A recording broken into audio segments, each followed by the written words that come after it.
Hello student, जय हिंद, नमस्कार। Welcome to PS study. आज हम लोग डिस्कस करेंगे क्लास 10 का मैथमेटिक्स बुक से चैप्टर नंबर 2 बहुपद, और उसको इंग्लिश में क्या बोलते हैं, पोलिनोमियल। तो ऑलरेडी इस चैप्टर से एक या दो वीडियो बन चुका है। तो आज हम लोग उसका नेक्स्ट पोर्शन करेंगे। तो नेक्स्ट पोर्शन में पहले वीडियो में हम लोग क्या पढ़े थे, शून्यकों और गुणांकों के बीच का संबंध, और उससे एक क्वेश्चन भी किए थे। तो आज हम लोग प्रश्नावली 2.2 उससे एक क्वेश्चन हम लोग सोल्व करेंगे। तो क्वेश्चन नंबर 1 के अंदर में बहुत सारा क्वेश्चन है, तो हम लोग उतना नहीं करेंगे, एक ही क्वेश्चन करेंगे और उसको अच्छा से समझेंगे। और उसके बाद पहले हम लोग कुछ रिवाइज कर लेते हैं। बहुपद का क्या होता है, शून्यक निकलता है।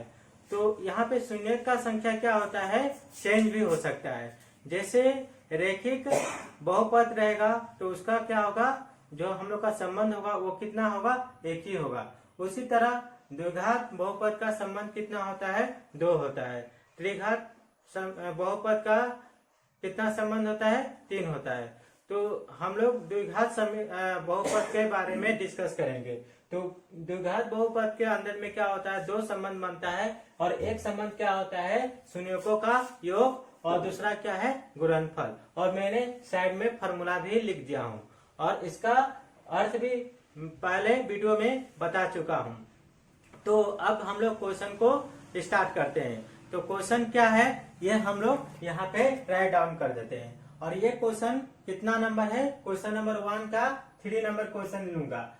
मैं सोचा कि ये क्वेश्चन आप लोगों को प्रॉब्लम हो सकता है, इसीलिए मैंने इसी को उठाया हूँ। तो यहाँ पे क्या है, 6x² माइनस 3 माइनस 7x, ये हम लोग का क्वेश्चन में दिया गया। और इसका हम लोग का क्या निकालना है, शून्यक फाइंड आउट करना है, और उसके बाद क्या करना है, शून्यकों और गुणांकों के बीच का क्या करना है, संबंध का जांच भी करना है। तो पहले हम लोग क्या निकालेंगे, शून्यक। तो ये हम लोग का बहुपद दिया गया है, क्या दिया गया है, बहुपद। तो यहाँ पे हम लोग का क्या निकालना है, शून्यक निकालना है। तो पहले हम लोग इसका क्या लिखेंगे, सोल्यूशन लिख लेंगे। तो सोल्यूशन के लिखने के बाद यहाँ पे क्या लिखेंगे, px इक्वल टू हम लोग क्या लिख देंगे, 6x² माइनस 3 7x। अब यहाँ पे थोड़ा सा अरेंज कर लेते हैं। अब लोग यहाँ पे सोच रहे होंगे कि ये जो -7x है ये लास्ट में है, लेकिन इसको हम लोग पहले भी लिख सकते हैं। लास्ट में हम लोग क्या लिखेंगे, हमेशा अच्छा लिखेंगे। ये क्वेश्चन में आप लोग को कंफ्यूजन कराने के लिए मिडिल में भी दे सकता है, तो इसीलिए पहले इसको हम लोग क्या करेंगे, अरेंज करेंगे। अरेंज कैसे करते हैं, जिसका घात सबसे ज्यादा होता है उसको हम लोग पहले लिखते हैं, और उसके बाद जो कमते कमते जाता है उसको लिखते जाते हैं, और लास्ट में क्या लिखते हैं, अचर लिखते हैं। तो पहले हम लोग इसको अरेंज कर लेते हैं। अरेंज कैसे करेंगे, 6x² माइनस 7x माइनस क्या होगा, 3, और ये हम लोग का क्या होगा, बहुपद हो गया। और इस बहुपद का क्या निकालना है, शून्यक निकालना है। तो कैसे निकालेंगे शून्यक, पहले हम लोग ये लिखेंगे, px इक्वल टू क्या लिख लेंगे, 0 लिख देंगे। और इसके बाद हम लोग का px के जगह में क्या लिखेंगे, ये सारा लिख लेंगे। तो यहाँ पे लिखेंगे 6x² minus 7x minus 3 equal to 0। ये हम लोग का क्या हो गया, इसको अरेंज करके हम लोग इक्वल टू 0 कर विभाजन विधि से इसको हल करेंगे। तो हल कैसे करेंगे, जो -7x है उसको हम लोग 2 टुकड़ा में क्या करेंगे, भाग कर देंगे। ऐसा भाग करेंगे कि बाद में कितना आना चाहिए, -7x ही आना चाहिए। तो ये इसको हम लोग जो भाग मतलब 2 भागों में ऐसा करेंगे कि फिर बाद में जोड़ने के बाद में या घटाने के बाद में क्या आना चाहिए, -7x आएगा। तो ये हम लोग कैसे निकालते हैं, पहले हम लोग क्या करते हैं, जो अचर है और जो x² का जो गुणांक है उसको गुणा करेंगे। तो गुणा करेंगे तो कितना आ जाएगा, 18 आ जाएगा। और इसको 18 को हम लोग क्या करेंगे, गुणनखंड निकाल देंगे। तो गुणनखंड क्या होगा, 2, और यहाँ पे क्या हो जाएगा, 9 बचेगा। और इससे करेंगे 3 से करेंगे तो क्या हो जाएगा, 3 हो गया। अब यहीं से हम लोग क्या करेंगे, इसको यहाँ से हम लोग क्या करेंगे, 2 भागों में बांट देंगे। तो यहाँ पे क्या लिखेंगे 6x² माइनस, अब यहाँ पे माइनस लिखेंगे या प्लस लिखेंगे ये देखते हैं। अगर मैं यहाँ पे प्लस 2x लिखता हूँ और फिर मैं क्या करता हूँ 9x लिख देता हूँ, तो इसको हम लोग दोनों को बाद में हल करेंगे तो क्या निकल जाएगा -7x ही निकलेगा। और इसके बाद क्या होगा -3 = 0। अब यहाँ पे क्या करेंगे, ये दोनों में से और इस दोनों में से क्या होगा कॉमन ले लेंगे। तो कॉमन कैसे लेंगे, इस दोनों में से कॉमन क्या हो सकता है, क्या हो सकता है 2 एक कॉमन हो सकता है। यहाँ पे क्या है 2 है और जो 6 है वो भी क्या है 2 से भाग जा सकता है। जब भाग जा सकता है तो इसलिए हम लोग यहाँ पे क्या लेंगे 2 कॉमन ले लेंगे। अब इसमें से क्या होगा, यहाँ पे भी x है यहाँ पे भी x है, तो इसलिए x को भी क्या करेंगे कॉमन ले लेंगे। अब जो बच जाएगा उसको हम लोग ब्रैकेट के अंदर में क्या करेंगे लिख देंगे। तो यहाँ पे जब 2 से भाग किए हैं तो यहाँ पे क्या बच गया 3, और यहाँ पे 2x था तो 1x इधर आ गया, तो यहाँ पे कितना बच जाएगा 1 ही x बच जाएगा। और यहाँ पे क्या हो जाएगा प्लस क्या हो जाएगा, क्या होगा 2x तो कॉमन ले लिया तो इसलिए क्या हो जाएगा यहाँ पे 1 ही होगा। अब यहाँ पे क्या करें माइनस माइनस है तो क्या करेंगे माइनस को कॉमन ले लेते हैं, तो मैं माइनस ले लिया। अब यहाँ पे 9x है यहाँ पे 3 है, तो यहाँ पे ये क्या जो 9 है 9 क्या है 3 से डिविजिबल है, तो इसीलिए हम 3 क्या करेंगे कॉमन ले लेंगे। तो यहाँ पे क्या हो जाएगा 3x, और जब माइनस हम लोग कॉमन ले लिए हैं तो ये वाला जो हम लोग होगा क्या हो जाएगा प्लस हो जाएगा, और यहाँ से क्या हो जाएगा +1 = 0। अब यहाँ पे इसको चेक भी कर सकते हैं, जैसे 3 को इससे 3x को मल्टीप्लाई करेंगे तो कितना हो जाएगा -9x हो जाएगा, और ये माइनस प्लस क्या हो जाएगा माइनस हो जाएगा, और 3 1 3 हो जाएगा। अब यहाँ पे हम लोग क्या करेंगे, अब इस दोनों में से क्या कॉमन है, कॉमन क्या है 3x + 1, और जो बच गया उसको हम लोग ब्रैकेट के अंदर में लिख देंगे। तो यहाँ पे क्या लिखेंगे 2x - 3 और = 0, ये हम लोग लिख देंगे। अब यहाँ पे क्या बोल सकते हैं दिस = 0 एंड दिस = 0, इसका बराबर क्या है 0 है और इसका बराबर क्या है 0 है। तो अब यहाँ पे लिखेंगे नाउ, अब 3x + 1 = 0, और इसको हल करेंगे तो क्या हो जाएगा 3x = -1, और यहाँ से क्या हो जाएगा x = -1/3। ये जो हम लोग का एक x का वैल्यू कितना आ गया -1/3। और अब दूसरा क्या था 2x - 3 = 0। अब इसको हल करेंगे तो क्या निकल जाएगा 2x = ये -3 उधर जाएगा तो क्या हो जाएगा +3, तो यहाँ पे 3 लिख देंगे, और इसके बाद x = क्या हो जाएगा 3/2। ये हम लोग का x का वैल्यू आ गया। तो यहाँ से हम लोग क्या बोल सकते हैं, जो हम लोग का जो शून्यक मिला है क्या क्या मिल गया, यहाँ पे एक शून्यक क्या होगा -1/3 होगा, और दूसरा शून्यक क्या होगा 3/2 होगा। तो यहाँ पे लिख देंगे अतः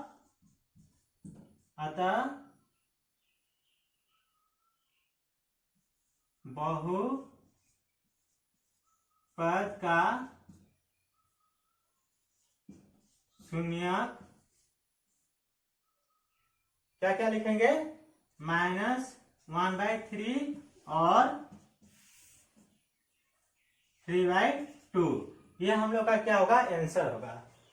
तो अभी जो हम लोग का आंसर निकला है, अब इस आंसर को क्या करेंगे जांच करेंगे, किसके साथ में जांच करेंगे शून्यकों और गुणांकों के बीच में क्या करेंगे उसको जांच करेंगे। तो यहाँ पे हम लोग का 2 शून्यक लिया है, तो हम लोग का अब यहाँ पे हम लोग का जो संबंध पहले हम लोग लिखे थे उस संबंध में हम लोग क्या करेंगे उसको जांच करेंगे। तो ये देखते हैं, तो पहला हम लोग का जो संबंध जांच करेंगे, तो पहला संबंध के लिए हम लोग क्या लेना पड़ेगा शून्यकों का योग। तो यहाँ पे लिखेंगे शून्यकों का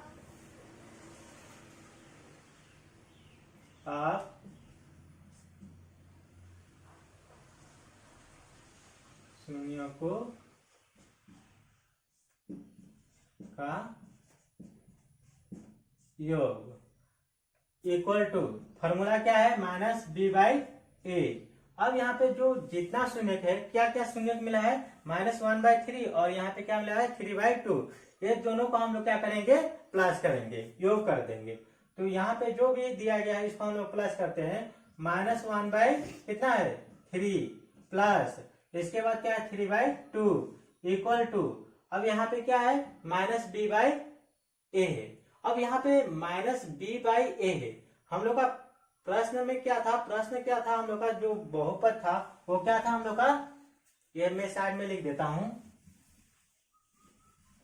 जो हम लोग का बहुपद था क्या था, 6x² - 7x - 3, ये हम लोग का क्या था बहुपद। अब इसमें क्या था हम लोग का, c कौन सा 3 और b का वैल्यू कितना है 7 और a का वैल्यू कितना है 6। अब यहाँ पे हम लोग माइनस को भी हम लोग देख लेंगे। जो c का वैल्यू होगा वो क्या होगा -3 होगा, जो b का वैल्यू होगा क्या होगा -7 होगा और a का वैल्यू क्या होगा सिर्फ 6 होगा। तो यहाँ पे लिखेंगे माइनस, अभी माइनस क्या है फॉर्मूला में, क्या समझे, जो माइनस है ये फॉर्मूला में, और b का मान कितना है यहाँ पे देखिए तो b का मान क्या है -7 है, तो इसलिए हम लोग ब्रैकेट के अंदर में माइनस का लिखेंगे 7 लिख लेंगे। और इसके बाद क्या करेंगे, जो a है, अब a के मान कितना है यहाँ पे बोलिए तो 6 है, क्या है 6 है। अब इधर में भी सिंप्लीफाई कर देंगे। तो यहाँ पे क्या करेंगे, पहले हम लोग क्या लेंगे, इसका एलसीएम निकालेंगे। तो एलसीएम कितना हो जाएगा, 2 और 3 का एलसीएम कितना होगा 6 होगा, और यहाँ पे 3 को 6 से डिवाइड करेंगे तो कितना बार में जाएगा 2 बार में, और 2 को हम लोग क्या करेंगे 1 से गुणा कर देंगे तो क्या हो जाएगा -2, और प्लस इसको करेंगे तो डिवाइड करेंगे तो कितना बढ़ जाएगा, 2 को कितना बार पढ़ा पड़ेंगे तो 6 आएगा 3 बार में, और 3 को क्या करेंगे 3 से गुणा कर देंगे तो यहाँ पे क्या लिखेंगे 9 लिखेंगे। समझ में आया कि नहीं, जब 9 लिखेंगे तो इधर भी हम लोग देख लेते हैं, ये माइनस माइनस क्या हो जाएगा प्लस हो जाएगा। तो यहाँ से क्या लिखेंगे 7/6, और इसको हम लोग करेंगे, इसको भी हम लोग क्या करेंगे -2 और +9 है, उसको हम लोग घटाएंगे, -2 को किससे घटाएंगे 9 से, तो यहाँ पे क्या निकल जाएगा बोलिए तो 7/6 इक्वल टू 7/6। इसका मतलब क्या हो गया, जो शून्यकों का योग था ये क्या हो रहा है हम लोग का संबंध के साथ में मिल गया कि नहीं। अब जब मिल गया तो उसी तरह हम लोग क्या करेंगे, शून्यकों का गुणनफल भी चेक कर सकते हैं, उसको हम लोग क्या कर सकते हैं जांच करेंगे। तो अब इसको भी जांच कर देते हैं।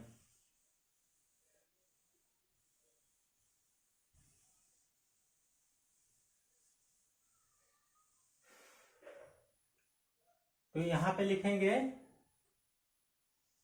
शून्यकों का गुणनफल, और फॉर्मूला क्या है c/a। अब यहाँ पे हम लोग का जो 2 शून्यक था, क्या शून्यक था, एक था -1/3, एक क्या था 1/3, और दूसरा शून्यक क्या था, अब यहाँ पे गुणनफल है तो इसलिए हम क्या दिए हैं गुणा दिए हैं, और दूसरा क्या था बोलिए तो 3/2 इक्वल टू, अब c का मतलब क्या बताया था मैंने, अचर, क्या बताया था अचर, और अचर का मान यहाँ पे कितना दिया गया बोलिए तो, अचर का मान कितना दिया है -3, तो यहाँ पे इस क्या लिखेंगे -3 लिख देंगे, और a का मान कितना है 6 है। समझ में आया कि नहीं। अब सेम इसी को भी हम लोग मल्टीप्लाई कर देंगे। यहाँ पे सपोज 1 3 से मल्टीप्लाई करेंगे तो क्या हो जाएगा 3 हो जाएगा, और 3 को 2 से मल्टीप्लाई करेंगे तो कितना हो जाएगा 6 हो जाएगा। होगा कि नहीं होगा, या ऐसा भी कर सकते हैं 3 क्या हो गया कैंसिल हो गया, और क्या बचा है यहाँ पे -1, ऊपर में क्या बचा है -1, और नीचे में इधर में क्या बचा है 2 इक्वल टू, अब इसको भी हम लोग डिवाइड कर देंगे तो क्या होगा 1 और 2, तो इसलिए क्या होगा 1/2, और यहाँ पे दोनों तरफ माइनस है, इधर में भी माइनस है, तो इसका मतलब क्या हो गया दोनों बराबर हो गया।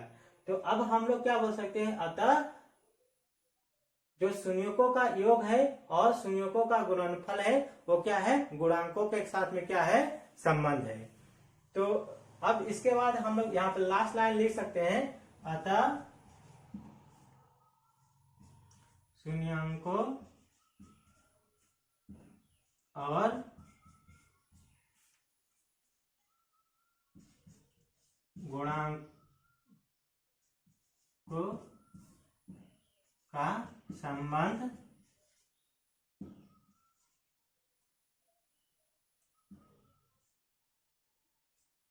संबंध है। तो ये हम लोग क्वेश्चन सोल्व कर लिए। अब इसके बाद में एक और क्वेश्चन करेंगे, और वो क्वेश्चन कैसा होगा, मान सॉल्व करने के बाद अब हम लोग क्वेश्चन नंबर 2 को सॉल्व करेंगे। तो क्वेश्चन नंबर 2 में क्या हम लोग का निकालना होगा, बहुपद निकालना होगा। और प्रश्न में क्या दिया रहेगा, शून्यकों का योग दिया रहेगा, और क्या दिया रहेगा, गुणनफल दिया रहेगा। तो क्वेश्चन नंबर 2 से क्वेश्चन नंबर 2 करेंगे। तो उस क्वेश्चन में क्या दिया गया है, √2,1/3 ये हम लोग का प्रश्न में दिया रहेगा। और यहाँ पे जो √2 है वो क्या है, शून्यकों का योग, और 1/3 जो है क्या है, गुणनफल है। तो पहले हम लोग क्या ले लेंगे, मान लेंगे कि बहुपद, हम लोग एक बहुपद पकड़ लेंगे। क्या पकड़ लेंगे, ax² plus bx plus c। इसके बाद में अल्फा कमा बीटा क्या है, शून्यक है। ये किसका शून्यक है, जो हम लोग बहुपद लिए हैं उसका क्या है, ये शून्यक है। अब इसके बाद हम लोग संबंध मालूम है। तो हम लोग द्विघात बहुपद के अंदर में कितना संबंध जाने थे, 2। एक था योग और दूसरा क्या था, गुणनफल। तो यहाँ पे हम लोग लिखेंगे शून्यकों का योग। तो यहाँ पे फॉर्मूला क्या था, -b/a। उसी तरह क्या लिखेंगे, शून्यकों का गुणनफल क्या लिखेंगे, c/a। तो पहले हम लोग योग का लिखते हैं। तो योग में हम लोग का क्या है, शून्यक क्या दिया गया है, अल्फा और बीटा। हम लोग जो माने हैं उसी से पहले जाएंगे। तो यहाँ पे क्या लिखेंगे, alpha plus beta equal to -b/a। और यहाँ पे क्या दिया गया है, प्रश्न में दिया गया है योग दिया गया है, माने शून्यकों का योग दिया गया है। तो यहाँ पे अल्फा प्लस बीटा का हम लोग जगह में हम लोग क्या लिख सकते हैं, √2 इक्वल टू -b/a हम लोग लिख सकते हैं। अब इसको हम लोग यहीं से इसको यहीं पे रोक देते हैं, बाद में उसको सॉल्व करेंगे। तो अब हम लोग जाएंगे शून्यकों का गुणनफल। तो यहाँ पे गुणनफल मतलब क्या होता है, अल्फा गुणे बीटा और इक्वल टू क्या होता है, c/a। ये हम लोग का फॉर्मूला मालूम है। इसके बाद अल्फा गुणे बीटा, इसकी जगह हम लोग क्या लिख सकते हैं, 1/3, क्योंकि हम लोग को प्रश्न में दिया गया है शून्यकों का गुणनफल क्या दिया गया है, 1/3 दिया गया है। तो इसलिए हम लोग 1/3 और यहाँ पे c/a। और यहाँ से हम लोग क्या कर सकते हैं, जो a का मान है वो कितना होगा, क्या होगा, 3 होगा, और जो c का मान होगा वो क्या होगा, 1 होगा। तो यहाँ से हम लोग क्या बोल सकते हैं, a इक्वल टू 3 और c इक्वल टू 1। अब इसके बाद ये हम लोग 2 वैल्यू फाइंड आउट कर सकते हैं, कर लिए हैं। क्या क्या वैल्यू फाइंड आउट कर लिए, एक a का वैल्यू फाइंड आउट कर लिए, एक c का वैल्यू फाइंड आउट कर लिए। अब इसके बाद हम लोग तीसरा वैल्यू फाइंड आउट करेंगे। वो वैल्यू कौन सा होगा, b का वैल्यू होगा। तो b का वैल्यू कैसे फाइंड आउट करेंगे, तो यहाँ पे अब इसमें आ जाते हैं। तो इसमें आएंगे तो यहाँ पे क्या लिखेंगे, √2 इक्वल टू -b/b लिख लेंगे। और a के जगह में हम लोग का मालूम नहीं है, तो यहाँ पे a का वैल्यू हम लोग फाइंड आउट कर चुके हैं ऑलरेडी। क्या फाइंड आउट किए हैं, 3 फाइंड आउट किए हैं। तो इसलिए हम लोग क्या करेंगे, अब इसको क्रॉस मल्टीप्लाई कर देंगे। तो क्या होगा, -b, और यहाँ पे क्या हो जाएगा, 3 और √2, और इस माइनस को हम लोग क्या करेंगे, उस साइड में रख देंगे। तो क्या लिख सकते हैं, b इक्वल टू -3√2। ये हम लोग का क्या हो गया, b का वैल्यू निकल गया, और इधर में a और c का वैल्यू निकला हुआ है। तो अब ये जो हम लोग a b c का जो वैल्यू निकला है उसको हम लोग कहाँ रखेंगे, बहुपद के ऊपर में रख देंगे। तो अतः लिखेंगे, अतः बहुपद जो होगा हम लोग का, अतः बहुपद का निकल के आ जाएगा क्या आएगा, ए की जगह में क्या रखेंगे, 3 रखेंगे। क्या रखेंगे, 3x²। अब यहाँ पे b का मान क्या है बोलिए तो यहाँ पे -3√2, तो इसलिए यहाँ पे क्या लिखेंगे, -3√2। और हम लोग को मालूम है कि यहाँ पे x है, तो इसीलिए क्या लिखेंगे, x। और यहाँ पे क्या है, प्लस है, और c क्या है, +1 है, तो इसीलिए यहाँ पे क्या होगा, +1। और ये हम लोग का क्या होगा, इस प्रश्न का उत्तर हो गया। तो अब इसका उत्तर निकालने के बाद अब इस प्रश्नवाली को यहीं पे समाप्त करते हैं, और आशा करता हूँ कि आप लोगों को समझ में आया होगा। अगर कुछ डाउट होगा तो प्लीज़ आप लोग कमेंट सेक्शन में कमेंट करिएगा, और लाइक, सब्सक्राइब और शेयर करिएगा। धन्यवाद।